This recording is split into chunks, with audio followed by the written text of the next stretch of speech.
For the first time since 2011, the Vikings have unveiled a new throwback uniform. Very exciting stuff, plus a whole bunch more of the Everyman series on the Locked On Vikings podcast. You like that on 3, 1, 2, 3, you like it! You are Locked On Vikings, your daily Minnesota Vikings podcast, part of the Locked On Podcast Network, your team every day. What's up, everybody? Welcome to the Locked On Vikings podcast, part of the Locked On Podcast Network, your team every day. As always, I am your host, Luke Braun. Let's find some joy today. You can find the show wherever you find your favorite podcasts, whether it is any podcast listening app like SiriusXM, which we are partnered with, or YouTube, or even Amazon Fire or Roku if you download the Locked On Minnesota Sports app.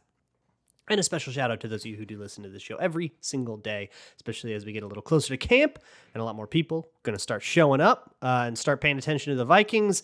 I know who the real ones are, all right? Shout out, sound off in the comments if you are a hashtag everydayer.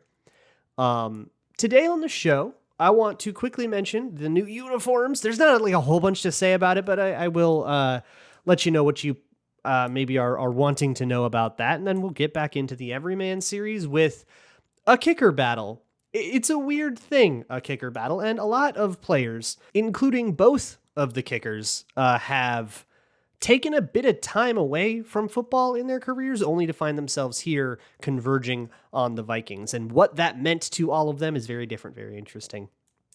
But first things first, the Vikings have unveiled their new throwback uniforms. They rule. There's all kinds of cool stuff that I want to tell you about with these. For one, you can go buy them right now.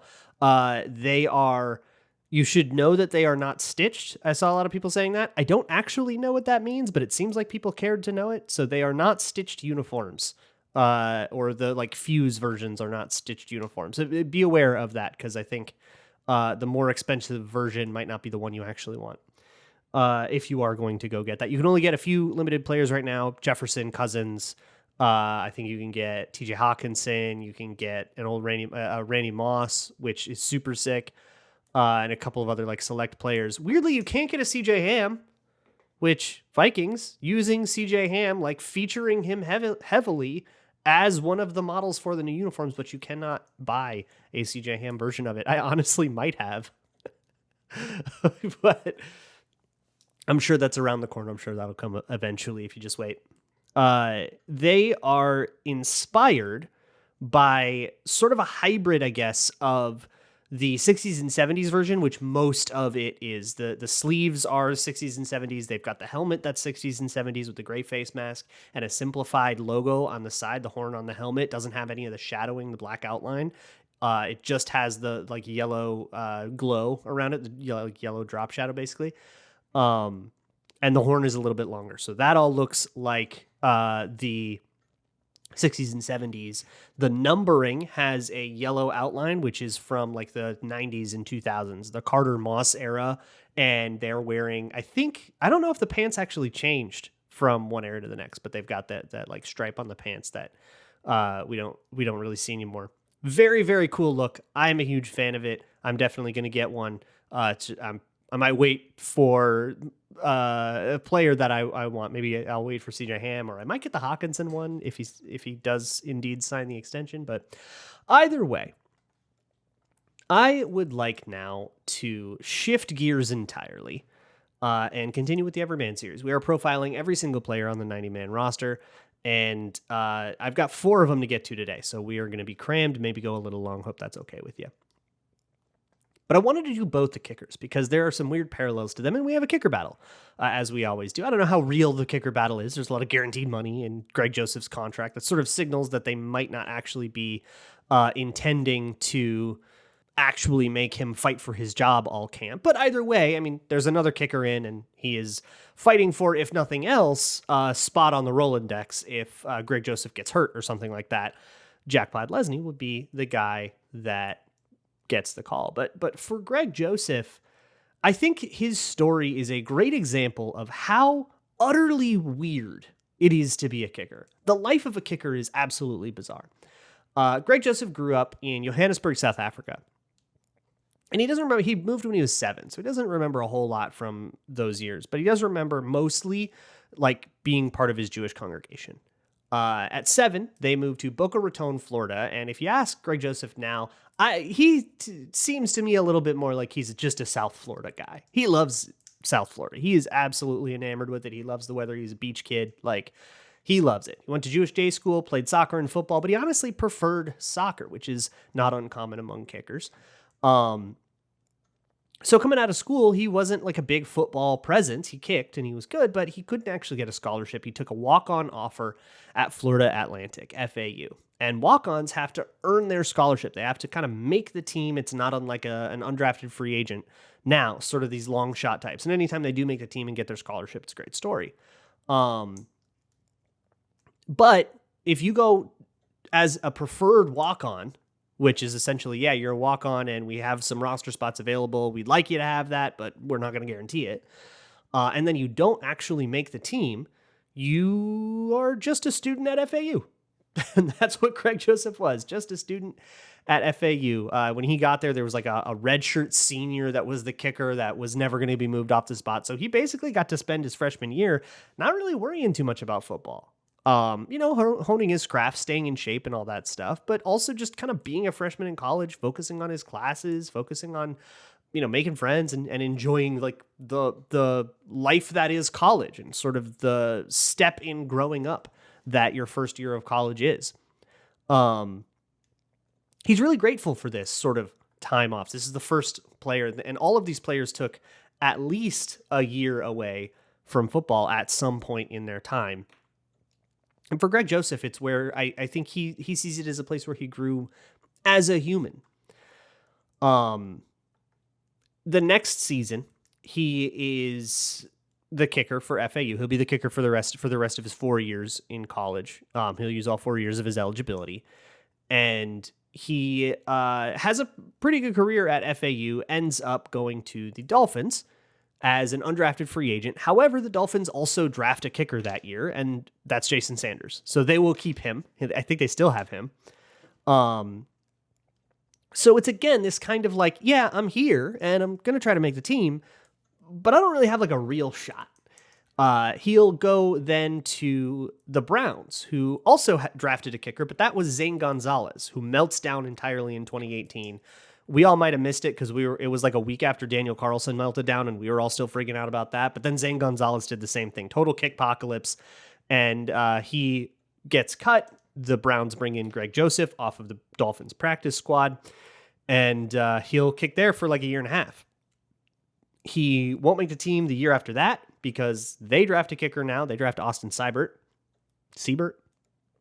And then he has to kind of go through a whole bunch of different things. He's on Carolina's practice squad for a minute. He gets drafted by the XFL, and he won't actually get there. He'll be on an NFL team by then, but he gets drafted. So maybe that's going to be what happens.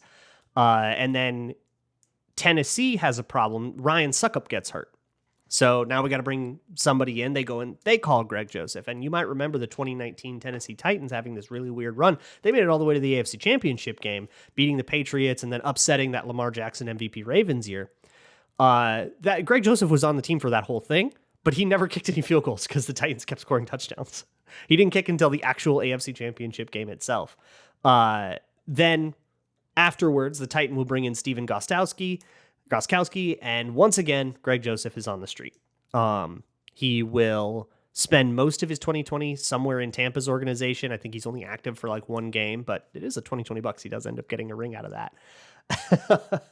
And then in 2021, he joins the Vikings, where you're familiar with kind of his story there, missing that kick in Arizona. And then he talks about a kick the next week that he made. It's like a 40-some yarder that he like was kind of his get right moment.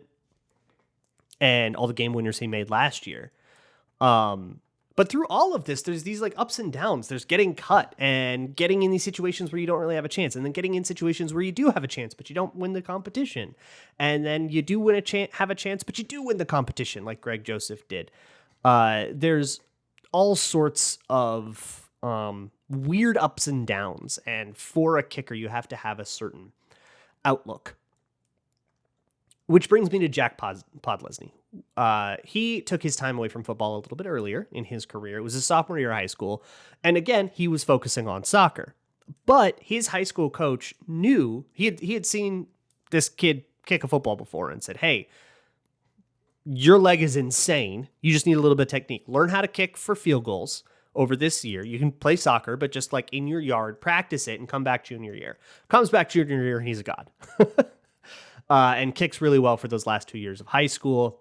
And he'll get some offers. I think Michigan is sniffing around, but he ultimately goes to Georgia, where, much like Greg Joseph, there is an established starter, and you're not going to make the team your first year. That guy is Rodrigo Blankenship, Hot Rod, as they call him, Mr. Rex Specs. That shadow is really interesting. He'll actually learn a lot from Blankenship in that first year, and then he kind of has to live in that shadow and carry it out. It doesn't start well. Again, these ups and downs. His first game, he kicks. He has a kickoff. He doesn't actually kick any field goals. Just a kickoff specialist in his first game. His first kickoff goes back for a touchdown. When he actually does kick field goals, his very first kick against Ole Miss is a whiff. But you got to figure out how to put it behind you and how to take those bad moments and move on. And that is what both of these guys, I think, you have to be really good at that to even get to this point. And now they will battle with each other. You probably most remember him for kicking the game winner against Ohio State in the college football playoffs. And that's kind of what life is for a kicker. Every single moment, because there's points on the line, is either agony or elation. There is no in between. You cannot have an okay moment as a kicker. You didn't say that one was fine. Maybe some nitpicks, but it's fine. It either made it or it didn't. There's this binary to being a kicker, and that will be highlighted in training camp. I want to make sure that I get to the other guys. I'll talk about Lucky Jackson and Andrew DePoala today as well. But before I get into those guys, let me talk to you about a good old Gramble. FanDuel is kicking up for a lot of NFL stuff now. They have a lot of futures odds. You can bet on Justin Jefferson over under. I think it's 1,400.5. So if you think he'll be not the worst season he's ever had as a pro, that's the over. It's pretty crazy. It's about as high as overs will get on a sports book, but still a pretty good bet. Or you can just bet on like Vikings over under 8.5 wins. Will they have a winning season or not? Up to you. If you want to, there's also all kinds of baseball betting going on, home run parlays and stuff like that. You can get 10 times your first bet amount in bonus bets up to $200. So that means if you bet $20, up to $20, you'll land $200 in bonus bets, win or lose, whatever 10 times your original bet is, up to $200. That's $200 you can spend betting on whatever you want, whether or not that first bet wins. So you can go put $20 on a Twins game, get $200 back in bonus bets, and put that on Vikings over 8.5 or whatever permutation of that you want to do. All on an app that is safe, secure, and super easy to use. Plus, when you win, you get paid instantly. There's no better place to bet on sports than FanDuel, America's #1 sportsbook. So sign up today and go to FanDuel.com/lockedon to claim that. You have to sign up at FanDuel.com/lockedon to claim that $200 in bonus bets. That's FanDuel.com/lockedon, official partner of Major League Baseball. Thanks so much for those of you who do listen to this show every single day. My hashtag everydayers, love you guys. Moving on, though, with the Everyman series here on the Locked On Vikings podcast. Neither of those kickers had particularly long absence. They took a year off, right? Or they took a year and, they didn't make the team in college and they didn't really play. Or it was like 1 year in high school. It was kind of minor. For Lucky Jackson, the drought between college and pro football has been 3 years. Depending on what you count as pro football. College in the NFL has been 3 years. Lucky Jackson is not his God-given name. That's a nickname because he was not a planned baby, but his parents thought eventually, this is a blessing. We're lucky to have you. We're going to call you Lucky. Kind of a cute story. That's what his parents called him. That's what everybody calls him. His real name is Dontavian, but kind of sounds like nobody calls him Dontavian. He's Lucky Jackson. He went to Western Kentucky. He was absolutely the pride of Western Kentucky. He was incredibly productive there. One of these all Conference USA guys, but that's Conference USA. And it's going to be a lot harder to get noticed when it's time to go to the NFL. It's not impossible. Guys get drafted out of like Liberty or Western Kentucky or Sam Houston or whatever all the time. But it's just a little bit of an uphill battle. You got to be particularly a standout. And Lucky Jackson is absolutely a standout in Conference USA play.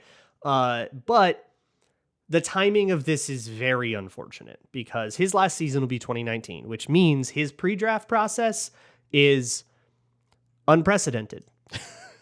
That's the COVID year, the unprecedented year.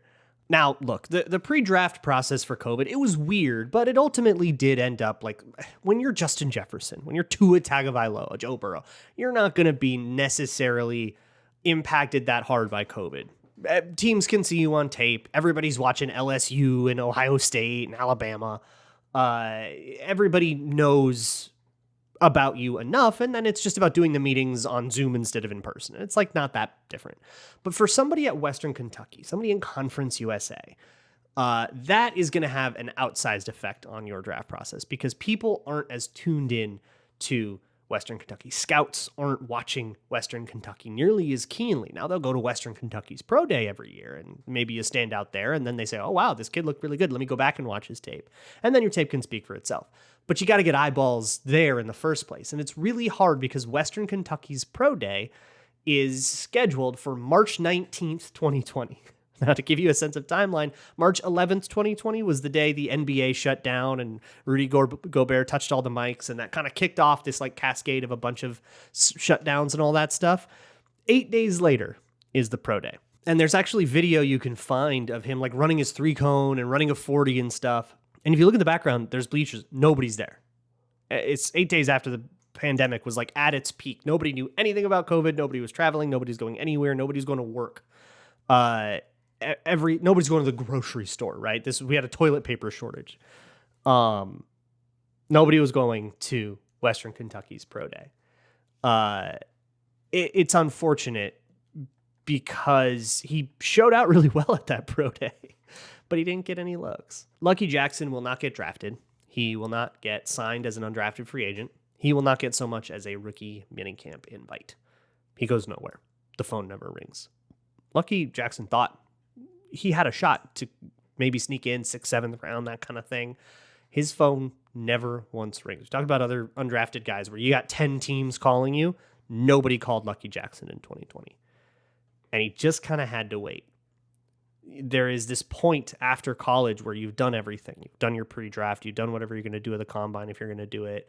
You've done all the workouts and all the interviews, and you've played your however many years of college football. You just have to wait to see if anybody's going to make the decision to take a chance on you. And that's all he feels like anybody needs to do is, hey, just get some eyeballs on me. Somebody see what I have done here.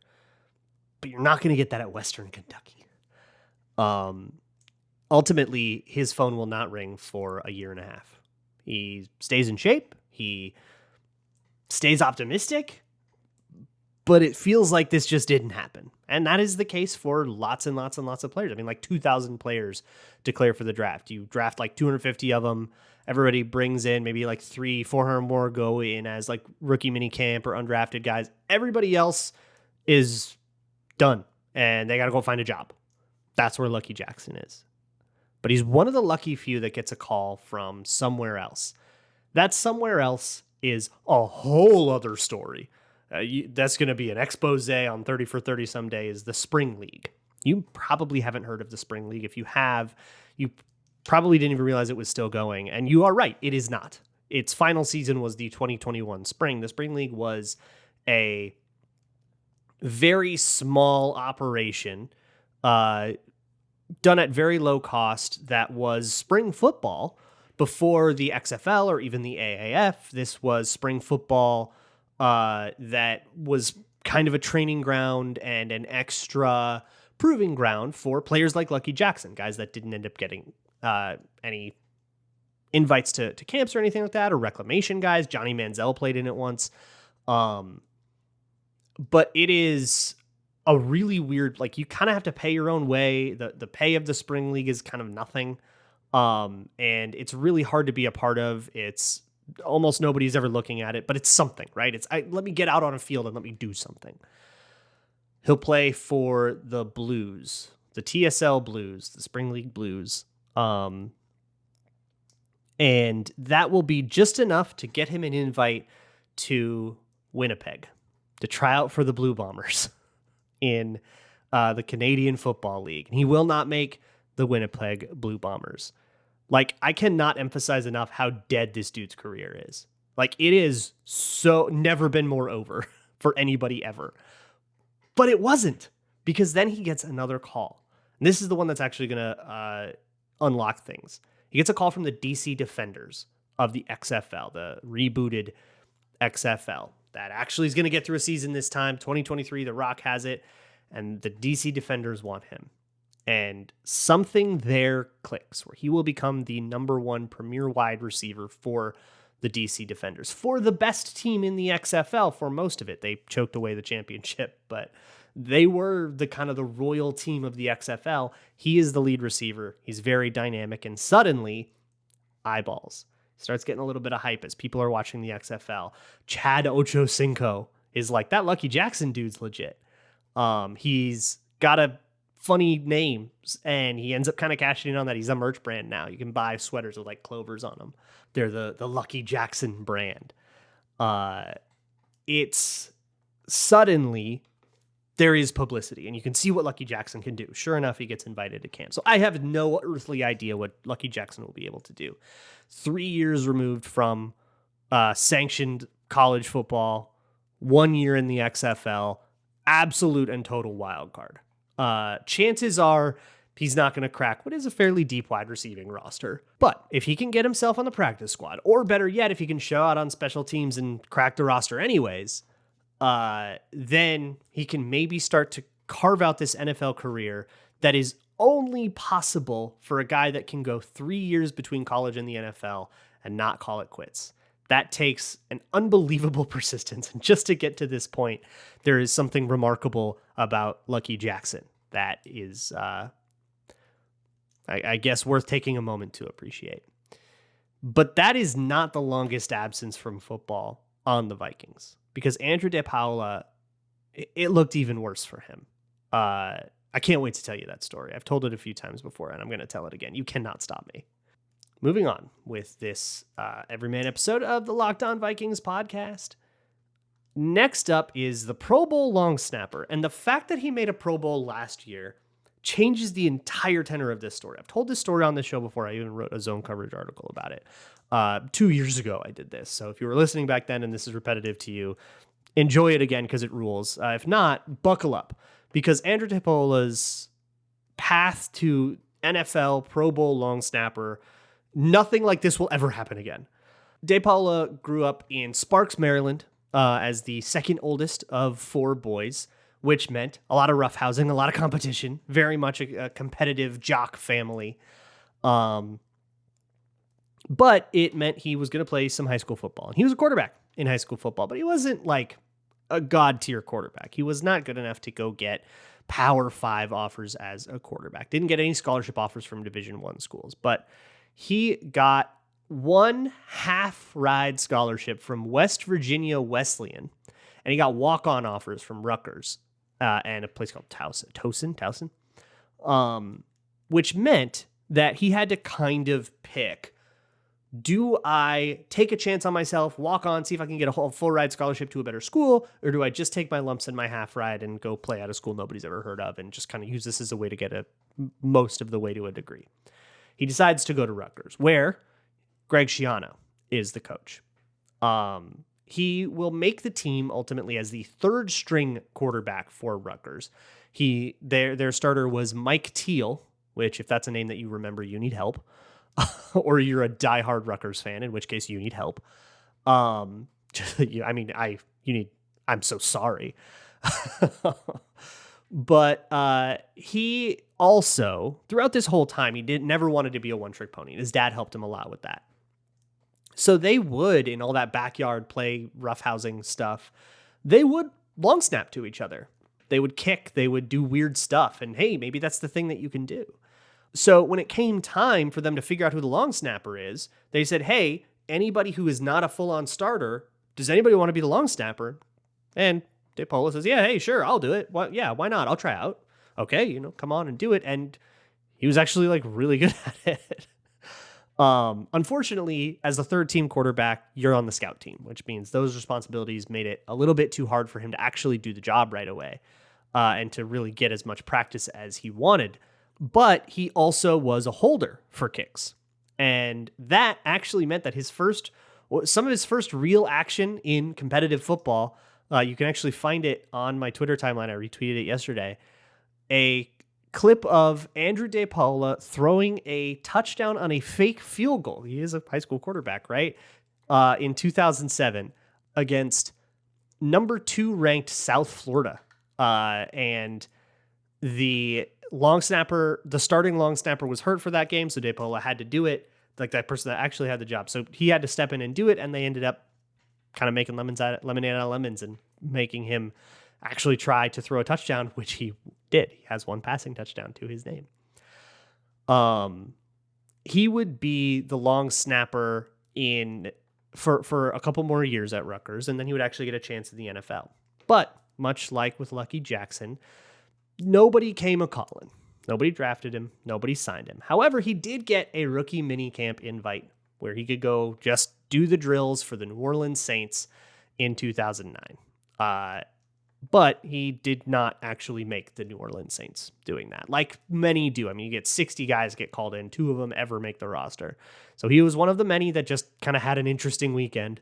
Gets to tell everybody, I tried out for the New Orleans Saints, but I didn't make it. 2010 goes by. Nobody calls. 2011 goes by.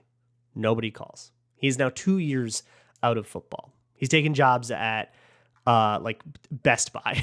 He's working at his parents' restaurant. The doubt starts to creep in. And this is the hardest part. This is what all of these guys had to go through at some point, which is football going to happen? And how happy or sad you are with that question kind of depends on where you are at life, but they all are having this moment where they don't think that this career is going to happen, and maybe it's time to move on. However, Greg Schiano, after the 2011 season, will take over as head coach of the Tampa Bay Buccaneers. And in his Rolodex, there's a guy who might want to come in and try out for long snapper. So he will get a training camp invite for the 2012 Tampa Bay Buccaneers. Now, they already had an established long snapper. This is more of a camp body thing, and he will not participate in the regular season, but he gets invited back in 2013 to try out again. He will lose that competition, and at this point, Greg Schiano gets fired after the 2013 season. He was only a 2-year guy there. So Lovie Smith is now the 2014 Tampa Bay Buccaneers head coach. And hey, there's this dude that's come in and tried out a couple years. He's been fine, but we've gone with the other guy both years. Lovie Smith actually makes the decision to bring him in again, to actually try out again. And there, he will finally make an NFL roster.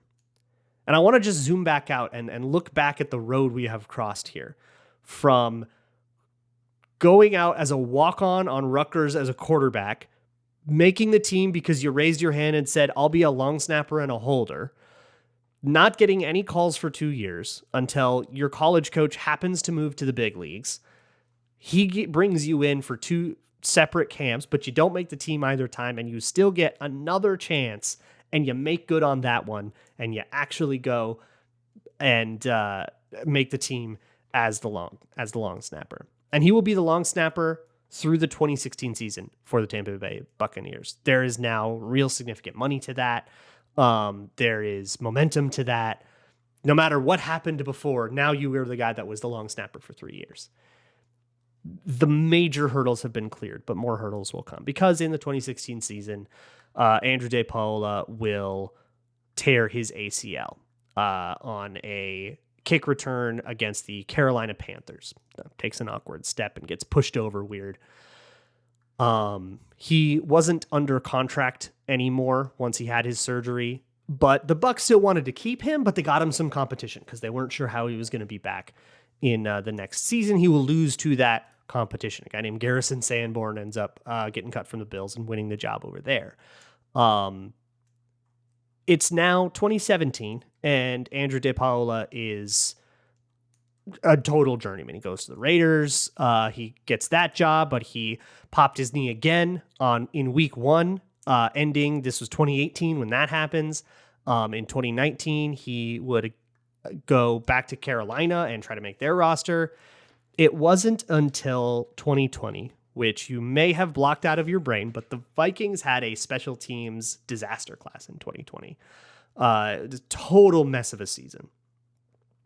And Austin Cutting got released as part of that. If you remember, we drafted a long snapper, and then he got cut, and DePoala was an available free agent. Now he has experience, right? I mean, he's been a long snapper since 2014, so we bring in an experienced guy to just kind of tide things over, and he's held on to the job ever since. That story is remarkable in and of itself. But when you get to the 2022 season and he makes the Pro Bowl and is agreed upon by a lot of people who track this, including PFF and others, to be the best long snapper in the league, from I couldn't make a team for 4 years to I am the best at this in the world, it's unbelievable. The story will never fail to blow my mind. I love Andrew DePoala. I love that he made a Pro Bowl. DePoala, 1,000 years. Put him in the Ring of Honor. Tomorrow, we're going to keep doing stuff like this, and we'll keep doing that. We'll keep an eye on contract stuff and camp stuff as it comes. We're kind of on Justin Jefferson watch now. We have I think gotten to the point in the offseason where it's going to start to be normal.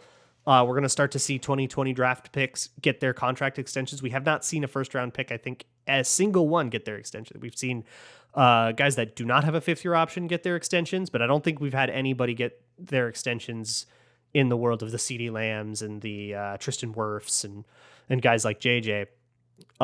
So I think we're starting to get to that point in the year. We're just into the window now, so keep your eye open. We'll talk about that if we have to, but otherwise we'll keep doing this everyman stuff. I will see you all for whatever that is. And as always, Skull.